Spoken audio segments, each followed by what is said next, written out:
अस्सलाम वालेकुम dear students of 9th class. English में हमारा जो ग्रामर पोर्शन है यूज़ ऑफ मॉडल्स, जो कि मॉडल्स के एतबार से ये तीसरा हमारा लेसन है।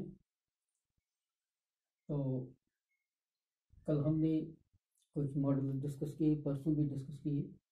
तो विल एंड वुड हम डिस्कस कर रहे थे। तो आज फिर कुछ रिमेनिंग यूजेस हैं वुड के। तो आज हम देखेंगे कि वुड जो है मज़ीद इसमें किस किस सेंस में कहाँ ये इस्तेमाल होता है। तो आज हम फिर देखेंगे would is used to express wood is used to express determination.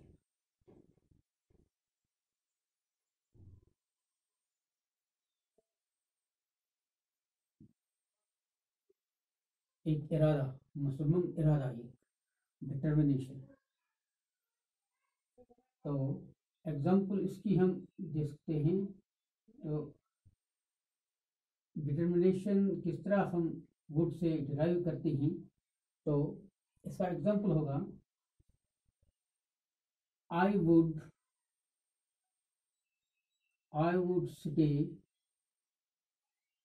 Bye you in all circumstances. In all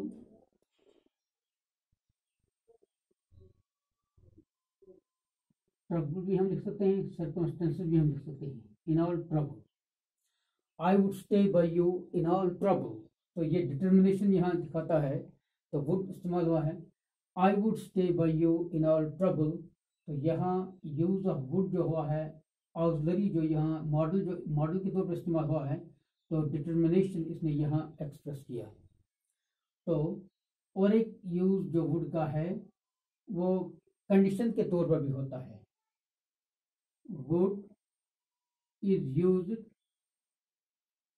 to express condition.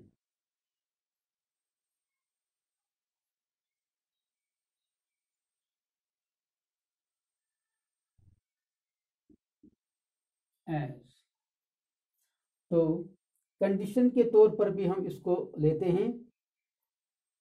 तो एग्जाम्पल इसकी हम देंगे एज कंडीशन। कैसे हम वुड को इस्तेमाल करेंगे?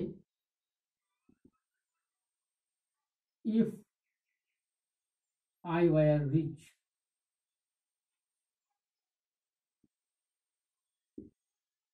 if I were rich, I would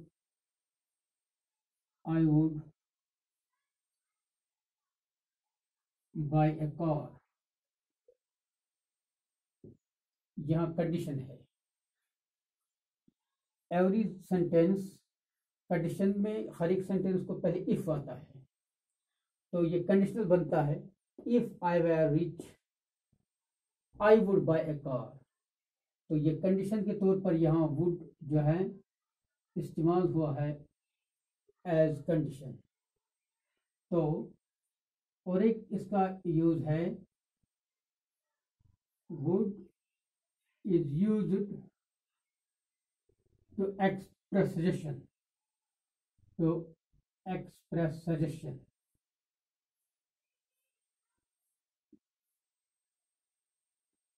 suggestion के तौर पर भी हम वुड को लेते हैं। सजेशन के तौर भी ये इस्तेमाल होता है। एग्जाम्पल इसकी हम लेंगे।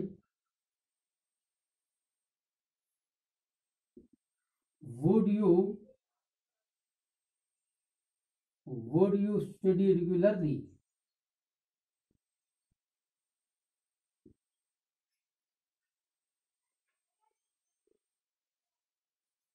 तो as suggestion, would you study regularly।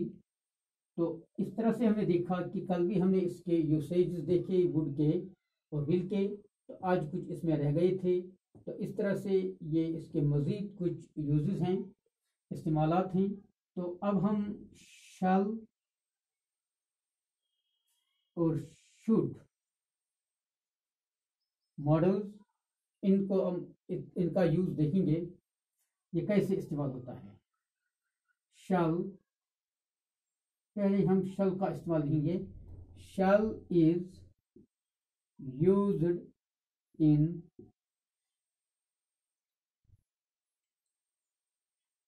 futurity,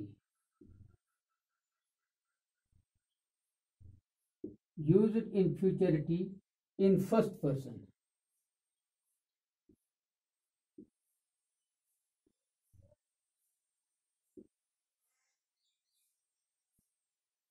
In first person. And and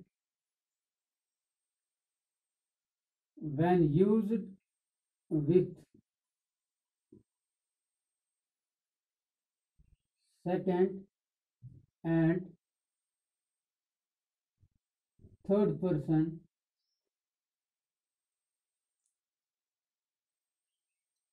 it expresses command. It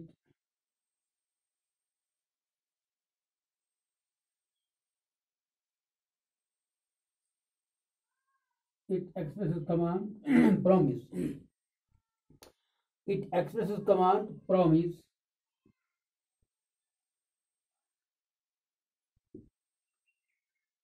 even threat.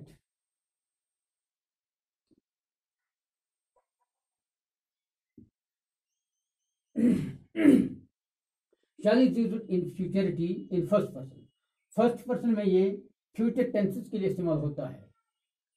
तो जब ये सेकंड एंड थर्ड पर्सन में इस्तेमाल होता है तो फिर एज कमांड और एज प्रॉमिस या थ्रेट के तौर पर भी इस्तेमाल होता है।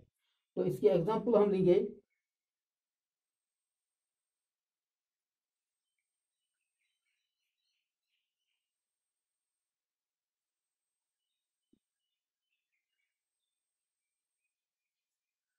Shall I open the door? यहाँ ये फर्स्ट पर्सन में हुआ है तो shall फॉलो करता है इसको फर्स्ट पर्सन को, फ्यूचर टेंस के लिए इस्तेमाल हुआ है shall I open the door। तो इसी तरह दूसरा इस्तेमाल इसका होगा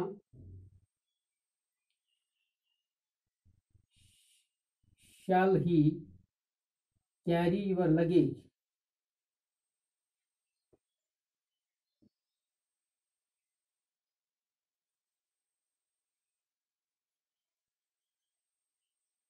Shall he carry your luggage? तो यहाँ भी ये जो है थर्ड पर्सन में इसमें हुआ है। तो इस तरह से हम देखते हैं shall I open the door, shall he carry your luggage। तो थर्ड पर्सन और सेकंड पर्सन में भी ये इस्तेमाल होता है और फर्स्ट पर्सन में फ्यूचरिटी के लिए इस्तेमाल होता है। अब शुड का इस्तेमाल हम देखेंगे। should is used to express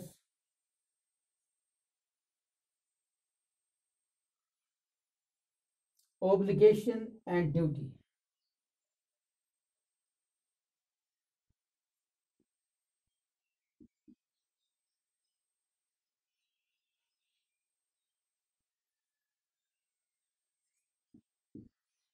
should is used to express obligation and duty। इसकी हम जो एग्जांपल देंगे,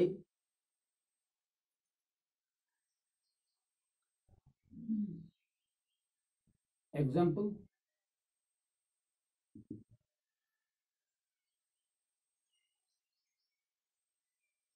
we should obey our elders।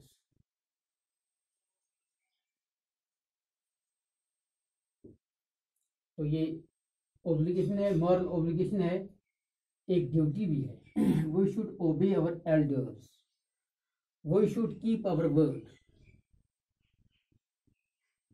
Advice के तौर पर भी we should keep our word.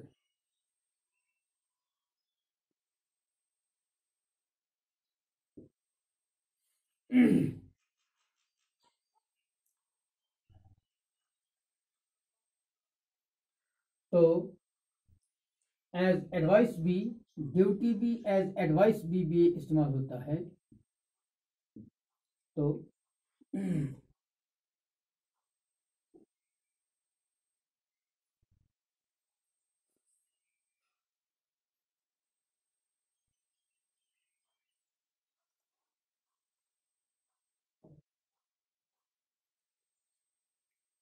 इस तरह से ये जो है शुड और शल के जो इस्तेमालात हैं और वुड के इस्तेमालात जो हमने देखे, तो इस तरह से हमने ये मॉडल्स जो हैं कंप्लीट कर लिए। तो सेंटेंस में ये बहुत अहम रोल अदा करते हैं मॉडल्स, और कहीं ये एडवाइस के तौर पर इस्तेमाल होते हैं, कहीं ये कमांड के तौर पर इस्तेमाल होते हैं, कहीं मॉरल ऑब्लिगेशन के तौर पर इस्तेमाल होते हैं, और कहीं पर एडवाइस के तौर पर इस्तेमाल होते हैं। तो इस तरह से हमारा ये चैप्टर जो है ये कंप्लीट हुआ मॉडल्स का। तो इंशाल्लाह अगला हमारा फिर इंग्लिश सब्जेक्ट होगा। कल से हम इंशाल्लाह अपना वो टर्म फर्स्ट अब स्टार्ट करेंगे कल से। तो ये ग्रामर पोर्शन जो अधूरा रहा था ये कंप्लीट हुआ आज, तो इसके साथ साथ आज ये मुकम्मल हुआ। तो खुदा हाफ़िज़।